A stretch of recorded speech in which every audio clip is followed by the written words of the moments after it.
Orang tua Ayu Ting Ting, ayah Rozak dan Umi Kalsum dilaporkan ke polisi oleh haters bernama Kartika Damayanti. Hal itu dipicu aksi ayah Rozak dan Umi Kalsum yang sempat menggerebek rumah Kartika Damayanti di Bojonegoro, Jawa Timur pada akhir Juli tahun 2021 silam. Selain menggerebek, ayah Rozak dan Umi Kalsum disebut melontarkan ancaman pada ortu Kartika Damayanti hingga membuat mereka ketakutan. Didampingi 4 pengacara, orang tua Kartika Damayanti pun melaporkan orang tua Ayu Ting Ting, ayah Rozak dan Umi Kalsum ke Polres Bojonegoro.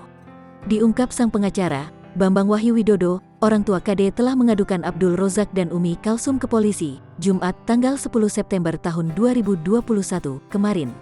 Kemarin kami beserta klien kami sudah buat pengaduan ke Polres Bojonegoro. Pengaduan kami sudah diterima dan ditindaklanjuti. Sekarang dalam tahap koordinasi antara kami dan penyidik, ungkap Bambang Wahyu Widodo. Tak main-main, kuasa hukum orang tua KD mengadukan orang tua Ayu Ting Ting dengan 4 pasal sekaligus terkiat pencemaran dan baik dan penghinaan.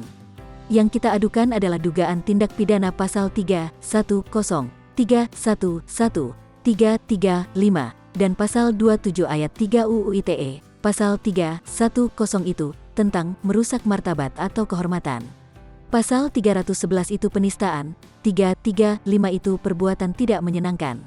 Kemudian dengan UU ITE pasal 27 ayat 3, kan mendistribusikan informasi ke medsos tanpa seizin yang bersangkutan dalam hal ini klien kami, papar Bambang Wahyu Widodo. Seperti diketahui, beberapa bulan lalu Abdul Rozak atau ayah Rozak dan Umi Kalsum datang ke Bojonegoro guna melabrak haters anaknya. Saat itu, orang tua Ayu Ting Ting tak berhasil menemui haters Ayu Ting Ting. KD ayah Rozak dan Umi Kalsum hanya bertemu dengan orang tua KD akan tetapi, ayah Rozak dan Umi Kalsum malahan mengancam orang tua Kartika Damayanti.